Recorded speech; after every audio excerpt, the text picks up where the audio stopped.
especially if we got below a B, talk meets, I want good short IDs. You can do that.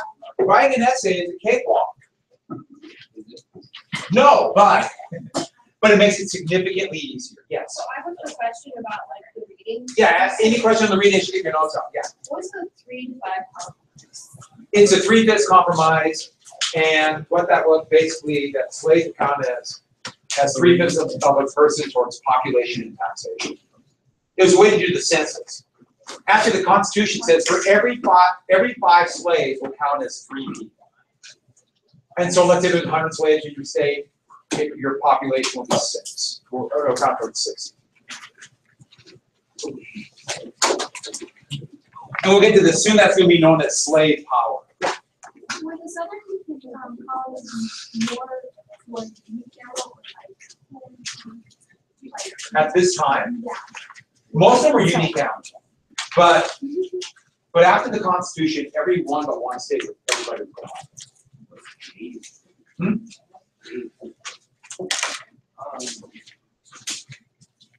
And the only real constitutional limit on that, it has to be a republic. Other than that, all right then. So what law set up the survey? 1785. I know years start blending together.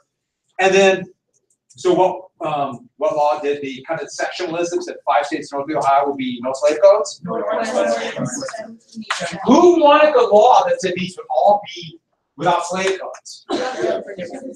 How many votes? That's pretty amazing. It really is one of those, like if Maryland, which really was a border state, if Maryland would have voted for that, wow, it's totally different. Or if they just Go back and try to fix it. Or if they wouldn't have had that silly 9 votes, super majority. I don't know if it would have stopped the chance for civil war, but it might have slowed down. who knows? So it'll be a slower, longer civil war. We don't want that. All right, and went to the Confederation Congress. What were some of the problems? They could not do what things that would lead to huge issues. What were some of the things? That couldn't tax, it couldn't collect. What else? And so it couldn't control what? Money, which will be huge. Who controls the money supply? Yeah, Federal Reserve. Indirectly, other parts of government, Federal Reserve. Yeah. Yeah, couldn't have a military, so we could enforce what? Laws. Those laws and treaties. Yeah. Not regulate interstate and international. And who went to war over interstate commerce? New York and everybody else, but especially Connecticut. What was a big product? Shoes. Shoes are actually a pretty valuable product. Shoes and hats. And so, it was pretty clear to a lot that there was not a strong, they needed some kind of strong central government. So let's get to the big thing that happened. Because we have economic disaster. Every state has a different kind of law, ruling, decision, issue on voting.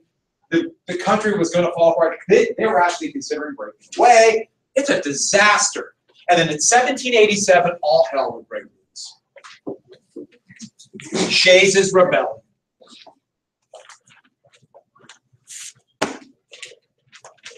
And this was in Massachusetts. And the issue was this. Shay was like a lot of people who lived in Western Massachusetts. They're farmers.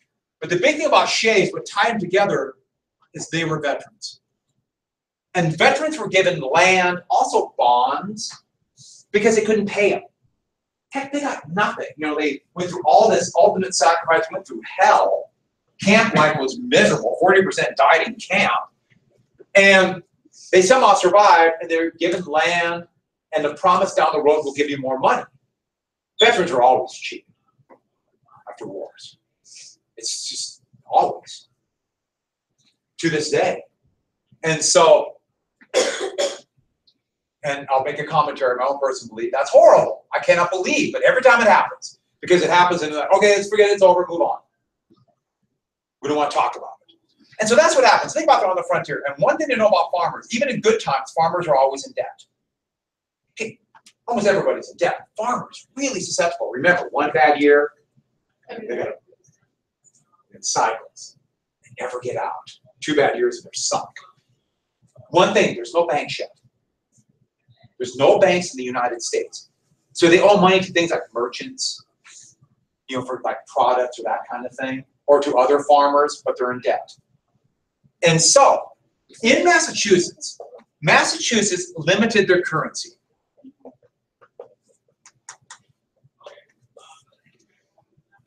They limit the amount of money in circulation. Yeah. I thought in the book it said that there are 3 banks. There are no banks as we know it.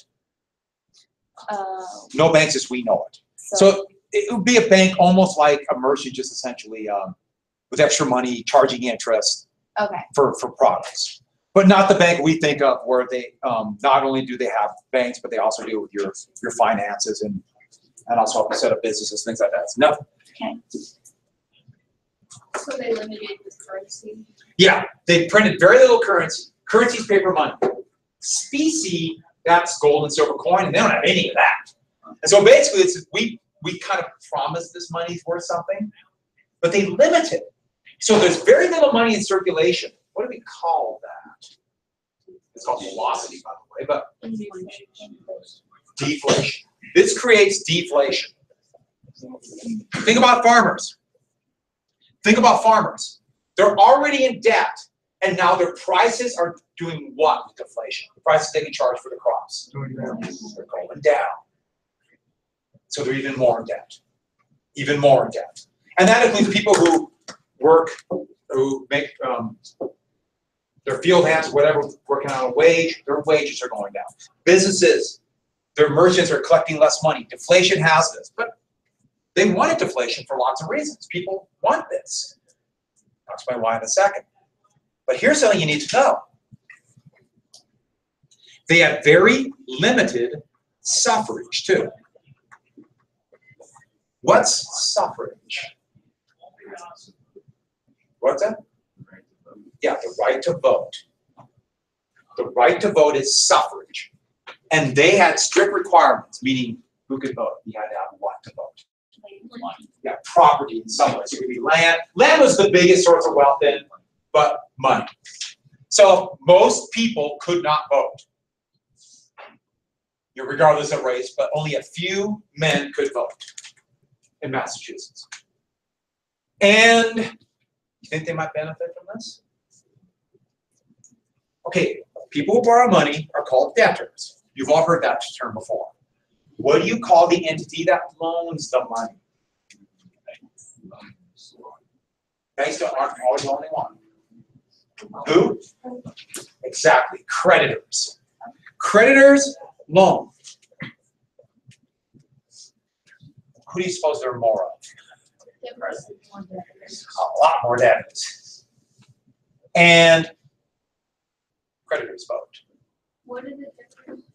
Debtors are the ones who borrow the money. Creditors loan it. And the creditors are the ones who have the property to vote. So they're voting, and they're voting for the best interest of the debtors, right? The creditors only care that the debtors do well, right? No. No. Yeah. So when did the voting on like the Franks? Oh, we're talking 1970s. And that's another scam. Someday maybe we're talking. You know what I mean? It just happened. It's a big scam. Oh yes. But let's get back to this. Farmers are debtors. We have these terms, and they're the ones voting. Do they want deflation? Yeah. Think about what deflation does if you're a creditor. You're loaning money to somebody else. Or if you just have money, you have wealth. So I'll make a little table. This will be exciting. Look at that, huh? See, I knew every period somebody will say tic-tac-toe. So I'll wait to see what it says. Thank you. And what we're talking about here is a loan. And we're going to do today and 1 year. So I'm saying I'm borrowing $100 from someone. And here's the deal. One of the ways that banks make money, or creditors make money, is they charge interest. But they can also make wealth based upon deflation. And so here, to make the math easy, no interest. Interest-free loan. So I borrow $100 today, and I pay back $100 in a year. Make sense to everybody? but the value of that money can change radically. And that change in value, the change in value is called real. So it'd be like real dollars. I'm going to give you the real dollars. How much value changed. Because the value can change. I mean, when I was your age, a gallon of gasoline was about $1.10. Today it's $2.40, right? That's about right, $2.40, $2.45. In real terms, gas is a lot cheaper today than when I was your age. Because there's been inflation. So the value of dollar has dropped. So even though it seems like double, it's actually a lot less. Gas is cheaper today. Yeah. My grandfather started driving gas around 16 cents. Yeah, I remember it was a quarter. Yeah. But I also remember that the median wage was about $7,000 a year. And it was actually, and today it's about 50. And it's higher then. You could buy more. That's how much inflation we have. But back to this thing. No, I'm going to do make the math easy. These are actually pretty high rates, but it'll make the math easy. Let's say there's inflation. And we'll make the inflation 10% for easy math. So today that's still $100. But in real terms, that $100, what did it do to the purchasing power? It's only the equivalent of how much? No, 10% inflation, so the value of dollar dropped down 10%. How much? 9. You're close. You just, yeah. Let's say there's deflation. 10% is pretty high inflation. That'd be pretty high. If there were 10% deflation, there'd be rioting in the streets and the government might collapse. But for the math, I'm going to do it anyways. It almost collapsed during the Great Depression. That's how much it was. It came as close as you can imagine. 10% deflation. $100 still today, right? But how much is it in real terms in a year? 110. Who likes deflation? The creditors. So here, as I'm the one paying, I pay back $100. The creditor made $10 in wealth without even charging interest. That $100 could buy $10 more stuff. Okay, $100 that might seem like a lot, but now we get into the millions. That's a lot of money, isn't it? Who likes inflation? Whoever borrows money, or wage earners. Wage earners, because it makes wages go up. Let's say you have $100. Just now you have $100. And you decide, I'm going to put it in a jar and bury it in the backyard. You dig it out in a year. If there's inflation, it lost value. But if there's been deflation, you didn't do anything. You dug the hole and you made wealth. Deflation helps those with wealth. Yes? What if you buried it for like 100 years? And then aliens came, and then $100 bill or something. so More money. now I want to give you that table to give you an idea how important inflation and deflation is. You know, you look at this, and there's always been inflation or deflation. That's real money we're talking about. That's real wealth. And you can tell who runs the government. If they want policies that are a little more inflationary, who do you think runs the government? It's the debtors. If you want government that keeps inflation as low as possible, even like edging on inflation, who runs the government? Rhode Island, right next door. I don't know. Just go with me. They inflated the currency. They printed money. Probably a little bit too much. I'm not saying it's the best policy, but Rhode Island printed money. Yeah. What does it say? RI for Rhode Island inflated or printed money. Yeah. And so, who can vote in Rhode Island? Who can vote in Rhode Island in 1787? It's being what suffrage? Do they have what kind of requirements for suffrage? Very few. Almost all white men, and they also allowed that. In fact, any man. That's basically They would eventually take away the right to vote from blacks, and some women could vote in Rhode Island. The greater the suffrage, more people will have a voice in government, and they will do things like this. Maybe. Not always, but that's one of these effects of that. You can tell who runs the country. Today! Who actually sets a target for interest rates? I'm sorry, a target for inflation. Who controls the money supply? They set a target for inflation. They want to say, we want inflation at this rate. And they set it really low. 2% today is really low inflation. And actually it's half of that. Inflation is only running at 1%. That's really low in a modern economy. Really low inflation. Who runs the United States today? Creditors. Yeah, it's the big Wall Street banks. They run the country. I mean, if they didn't run the country, if it was somebody else, we'd have inflation targeted at 4%. It'd be easier to pay back your debts. And some of you might be thinking, for answer your question, I don't have a lot of debts right now. Gee, what if you take, I'm just throwing something out, a student loan when you go to college?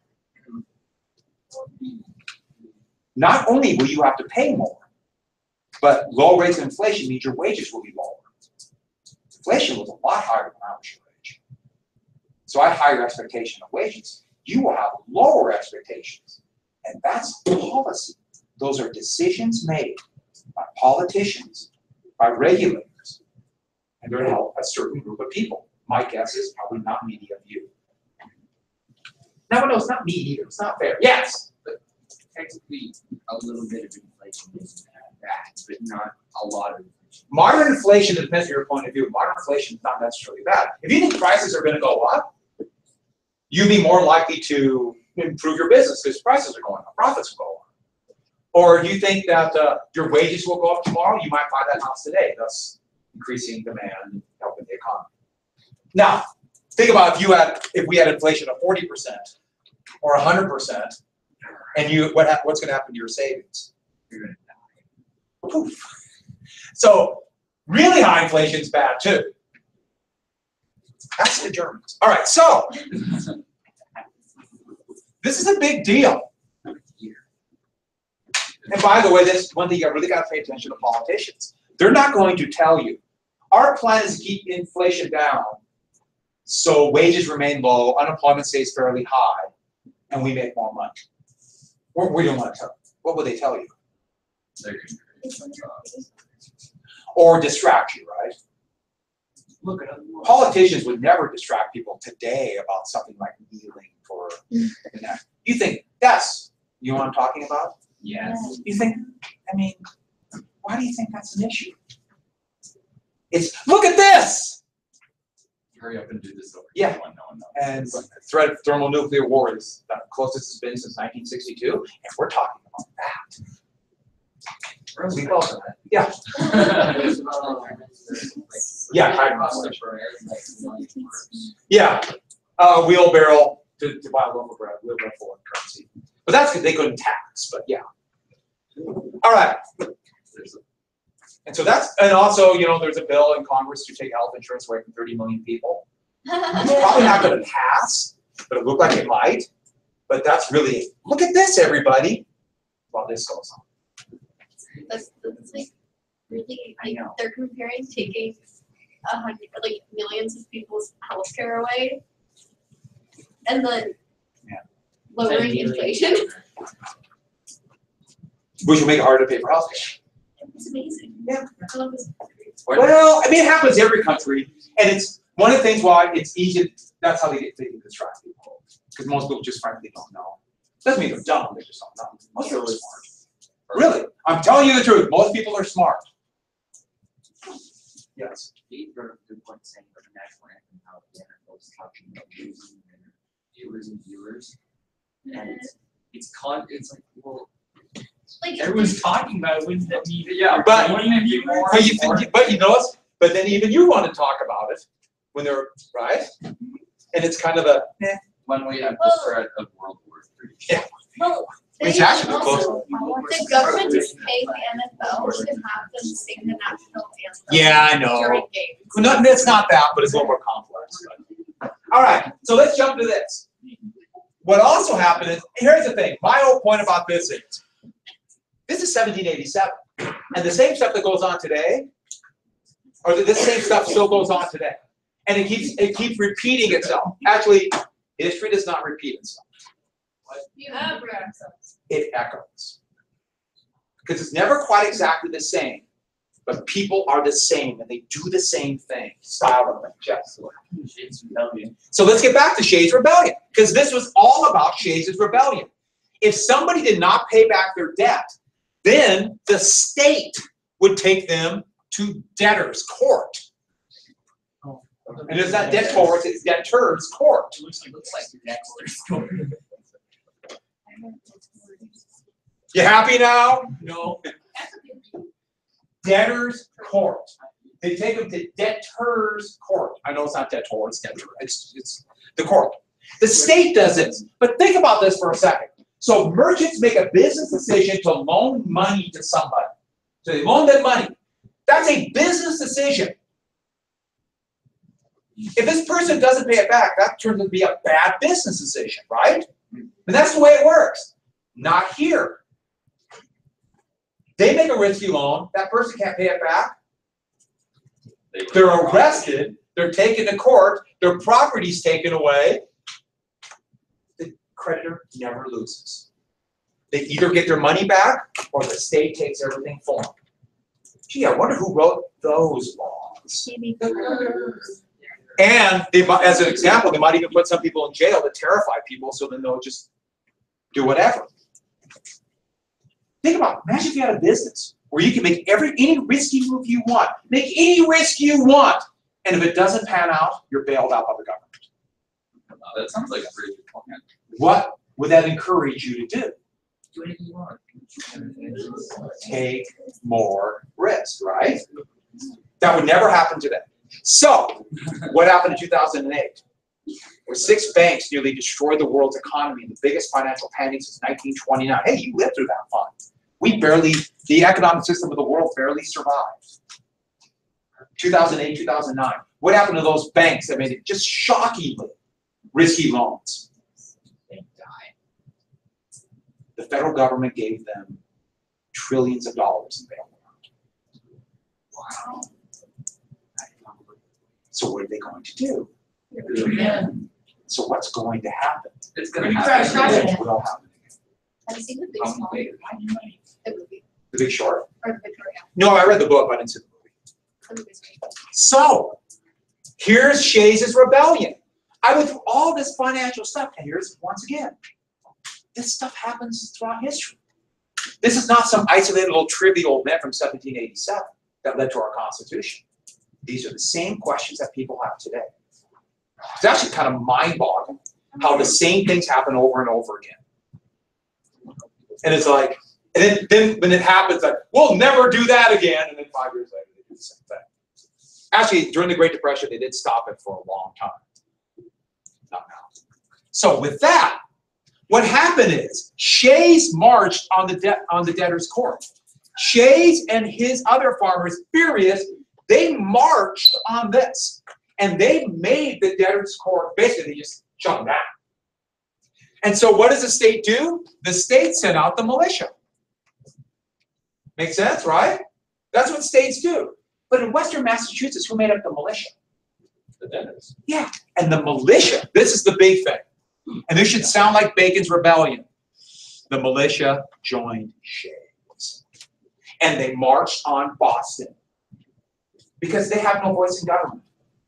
They have nothing. So, and they feel, especially now, veterans are horribly mistreated, and they marched. And so, with that, what we have is with this, the merchants of Boston totally panicked. The merchants of Boston totally panicked.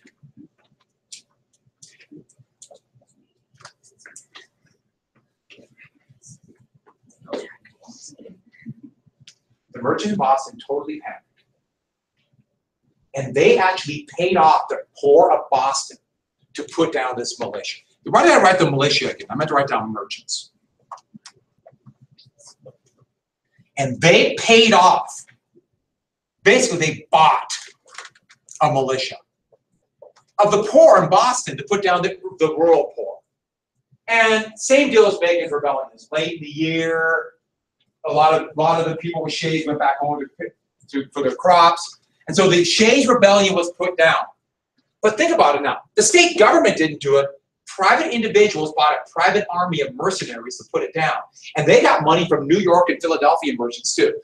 That's how afraid they were that this would go nationwide. What could the national government do? Nothing. They don't have an army. Think about how weak your national government is if they can't put down a rebellion in their own borders.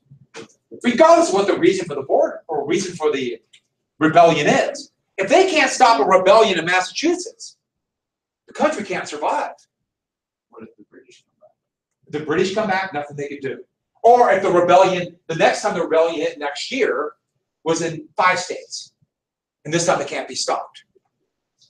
And so, that is why the Confederation Congress, 1787, the same year this rebellion ended. By the way, Shays, if I would be executed, but Shays, you know what happened to Shays?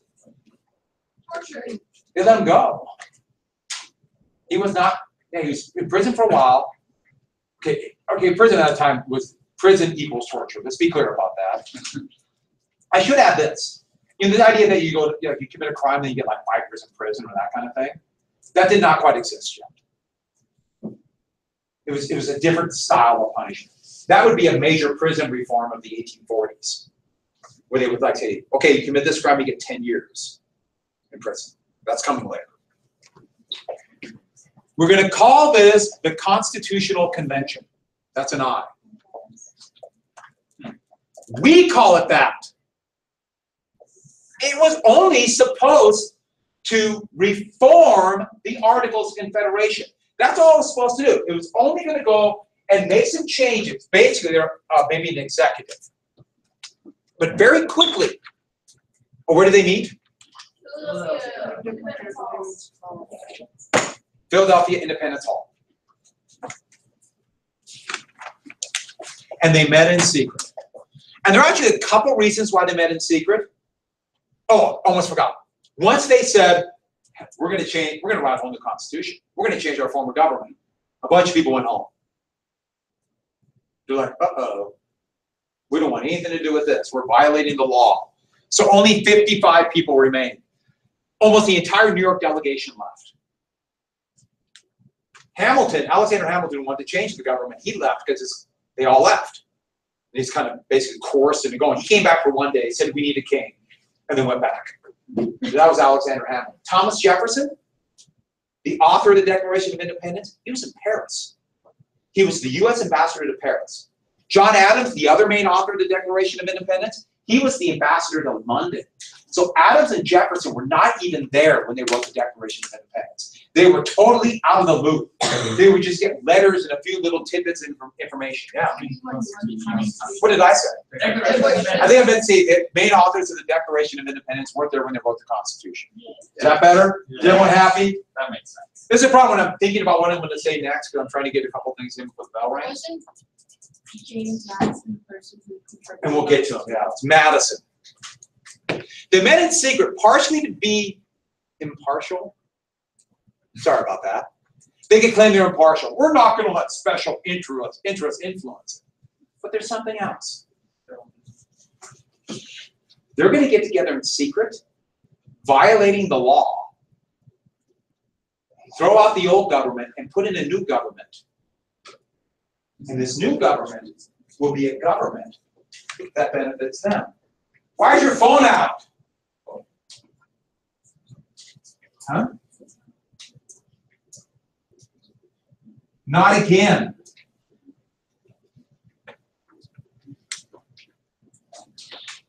If you're going to get together and have a government to change it and put in a new one, that's treason.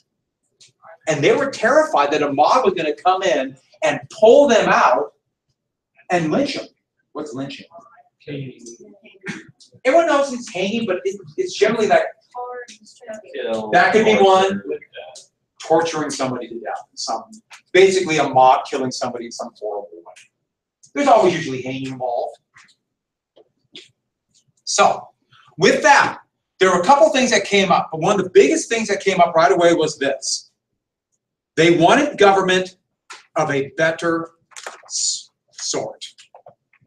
They didn't want any more riffraff in the government. What they said was there's too much democracy. Or as what they would say, mobocracy. We've got to get the power out of the hands of the riffraff. So in the United States Constitution, there are all these layers that separate the people, the mindless masses like you people, away from government. There are all these layers. And one more thing they decided, slavery is a big issue. Are we going to protect slaves? We're going to have slave codes? We can't talk about it. So they avoided the issue of slavery for almost 3/4 of it. They did we'll talk about slavery at the end. Once again, they knew it's divided. And so, let's just get the last thing down very quickly. What they had was two plans began to evolve. And they both dealt with representation. And the first one was a Virginia plan. And even though Edmund Randolph, the governor of Virginia, would be the one that would propose it, it was written by James Madison. And that is why Madison is going to be considered the father of the Constitution.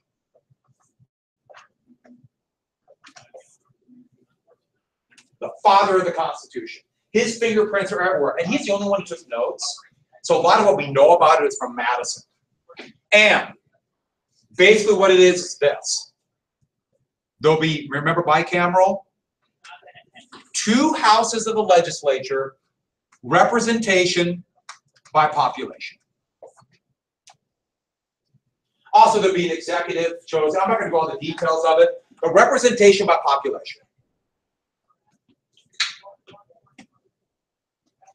All right, I just wanted to get through that last bit. There's one more plan. We'll finish the Constitution tomorrow. It's a good chance we'll have a quiz. I don't know. I'm always fascinated by the events around Shays Rebellion. There'll be one more big rebellion in 1877, a massive, almost revolution across the United States. And then 1933 was another really big one during the Depression. If I had seen me, come talk to me. Same deal, if you got below B, I might give you a chance to do a couple little things, get points a little better, so I want people to get good short IDs. And then you get one more point for bonus. Okay, so you didn't do one of your short IDs, right? Yes. And so this is what I want you to do. Choose one of them and you're going to write it for me. Sound good? Okay. Anybody else? No, we don't want to take a picture. How about that?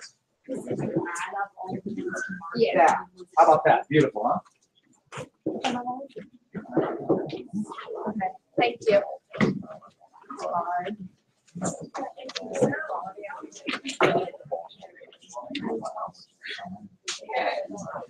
I know.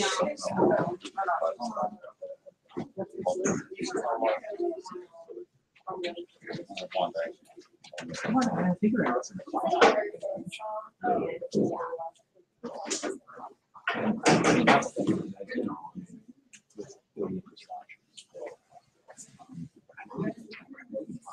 Me, of course, was were you having that?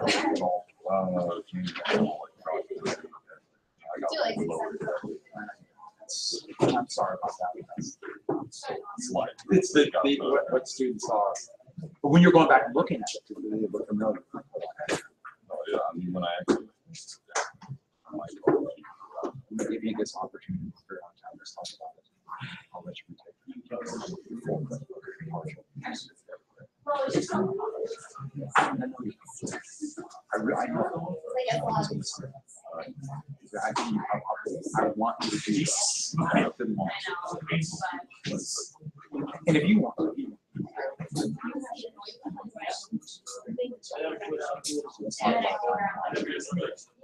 or at least redo it. I might be gone tomorrow, so. Just remind me. All right. Thank you. You gotta pick one short ID to do. Yeah, I realized that once I saw it. Yeah, there's more people going. Take a picture at the bottom, pick one. Very good. And I'm still like having,